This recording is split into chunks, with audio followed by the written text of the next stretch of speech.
வணக்கம். இன்றைக்கி வந்து பார்த்திங்கன்னா நம்ம மட்டன் குழம்பு வைக்க போகிறேன். ஆக்சுவலாக வந்து பார்த்திங்கன்னா இது வந்து எந்த ஒரு மசாலா மிளகாத்தூள் மல்லித்தூளை தவிர்த்து வேறு எந்த ஒரு மசாலாவும் இதில் இருக்காது. இது வந்து நம்ம இந்த மாதிரி டேஸ்ட்டில் வச்சா ஒரு மாதிரி டேஸ்ட்டாகவும் இருக்கும். நானும் என்னென்னமோ வேறு மாதிரிலாம் ட்ரை பண்ணியிருக்கேன். பட் ஆனால் அந்த டேஸ்ட் எங்களுக்கு ஒத்து வரல. இது வந்து ஒரு மாதிரி நல்லா தான் இருக்கும். நீங்களும் ட்ரை பண்ணி பார்த்துட்டு கமெண்ட்ஸில் சொல்லுங்கள், ஓகேங்களா? ஆக்சுவலாக இது வந்து பார்த்திங்க அப்படின்னா 1.5 கிலோ மட்டன் எடுத்து வச்சுருக்கேன். ஈரல் தனியாக எடுத்து வச்சுருக்கேன். ஏன்னா அது பிள்ளைங்களுக்காக மிளகுத்தூளும் உப்பும் போட்டு பிள்ளைங்களுக்கு வந்து சுட்டு கொடுத்துருவேன். இது வந்து 1.5 கிலோ மட்டன். அதுக்கு தேவையான சின்ன வெங்காயம் கட் பண்ணி சின்ன வெங்காயம் இருக்குது. சின்ன வெங்காயம் கட் பண்ணி வச்சுக்கோங்க. ஒரு தக்காளி கட் பண்ணிக்கோங்க. ஒரு 4 பச்சை மிளகா, கொஞ்சோண்டு கருவேப்பிலை, இது எல்லாமே தாளிக்கிறதுக்காக. அப்புறம் வெங்காயம், தக்காளி, 2 தக்காளி, கொஞ்சம் சின்ன வெங்காயம், கொஞ்சம் தேங்காய், இது எல்லாமே எண்ணெய் ஊற்றி நான் வதக்கி வச்சுருக்கேன். இதுதான் அதுக்கு மசாலா தர போகிறது குழம்புக்கு, வேறு எதுவும் கிடையாது. இப்போ அடுத்து வந்து பார்த்திங்கன்னா தாளிக்கிறதுக்காக ஹோல் கரம் மசாலா, பட்டை, கிராம்பு, ஏலக்காய், சோம்பு, இது. நெக்ஸ்ட்டு வந்து பார்த்திங்கன்னா இஞ்சி பூண்டு பேஸ்ட்டு, அவ்வளோதான். இப்போ வந்து நம்ம தாளிச்சுட்டு எண்ணெய் ஊற்றி பட்டை, கிராம்பு, ஏலக்காய் எல்லாம் போட்டு நல்லா வதக்கியிருக்கேன். வெங்காயம் போட்டு வதக்கியிருக்கேன், சின்ன வெங்காயம். அப்போ நெக்ஸ்ட்டு வந்து பார்த்திங்க அப்படின்னா பச்சை மிளகா, கருவேப்பிலை போட்டு வதக்கிக்கலாம்.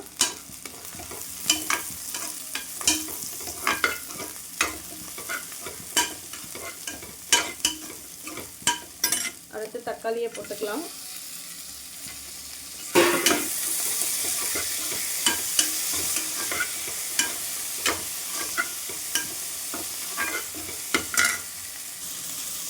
தக்காளி வதங்குறதுக்காக கொஞ்சோண்டு உப்பு போட்டுக்கலாம்.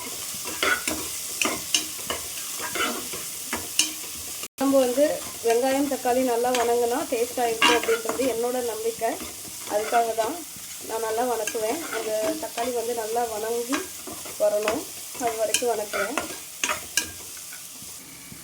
வெங்காயம் தக்காளி நல்லா வதங்கிடுச்சு. இப்போ நம்ம மட்டனை போட்டுக்கலாம்.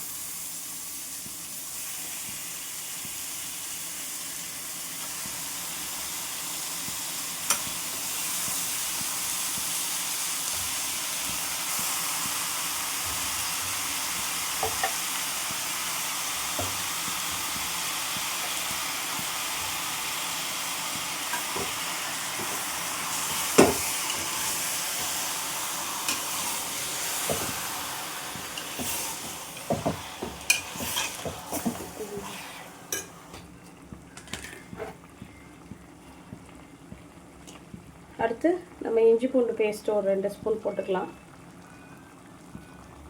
1.5 கிலோவுக்கு தகுந்த மாதிரி கொஞ்சம் போட்டுக்கலாம்.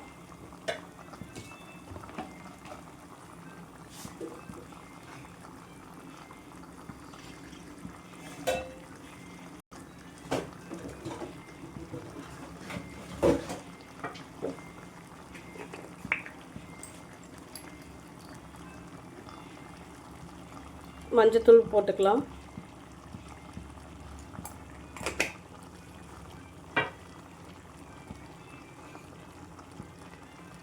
உப்பு போட்டிருக்கோம், எதுக்கும் கொஞ்சம் போட்டுக்கலாம். இப்போ பாருங்கள், கறி நல்லா உருண்டு திரண்டு வந்திருக்கு பார்த்தீங்களா? இந்த ஸ்டேஜில் தான் நம்ம மிளகாத்தூள் போடணும். அப்பயே போட்டால் ஒரு மாதிரி அந்த பச்சை ஸ்மெல் அடிக்கும். அது நல்லா இருக்காது, ஒரு மாதிரி சாப்பிட. கறி இது மாதிரி உருண்டு திரண்டு வந்ததுக்கப்புறம் நம்ம மசாலா போட்டோம் அப்படின்னா கரெக்டாக இருக்கும். இந்த டைமில் நம்ம மிளகாத்தூள் போட்டுக்கலாம். மிளகாத்தூள் வந்து 2 ஸ்பூன். நான் வந்து சின்ன ஸ்பூனாக வச்சுருக்கேன், அதான் 3 போடுறேன். நம்ம காரத்துக்கு ஏற்ப போட்டுக்கலாம். ஆல்ரெடி நான் பச்சை மிளகா போட்டிருக்கேன். அடுத்து வந்து மல்லித்தூள் போட்டுக்கலாம்.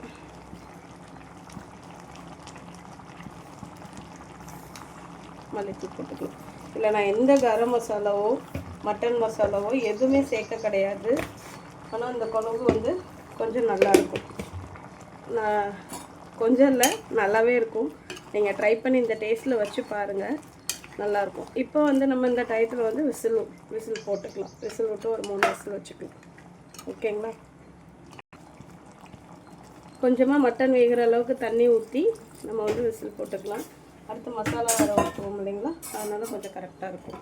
கொஞ்சம் முங்குற அளவுக்கு தண்ணி ஊற்றி விசில் போட்டுக்கலாம். இப்போ குக்கர் போட்டு ஒரு 3லேருந்து ஒரு 5 விசில் வச்சுக்கலாம்.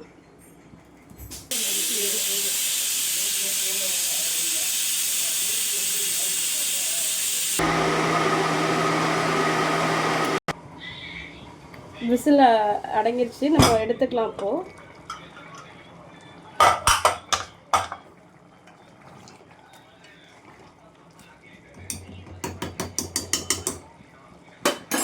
இப்போ வந்து நம்ம அரைச்ச வெங்காயம் தக்காளி தேங்காய் அரைச்சி வச்சோம் இல்லைங்களா, அதை வந்து ஊற்றிக்கலாம்.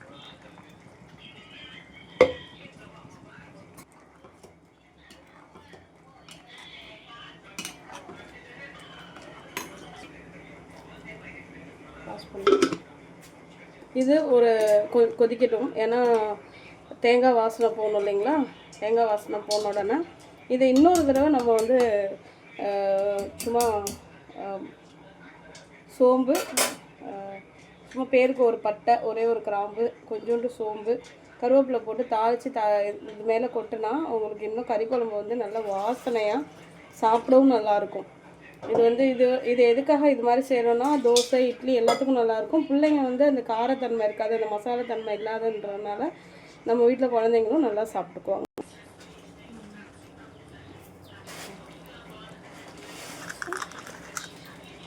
இப்போ வந்து நம்ம குழம்பு கொதிச்சிருச்சு, கடைசியாக தாளித்து கொட்டிக்கலாம்.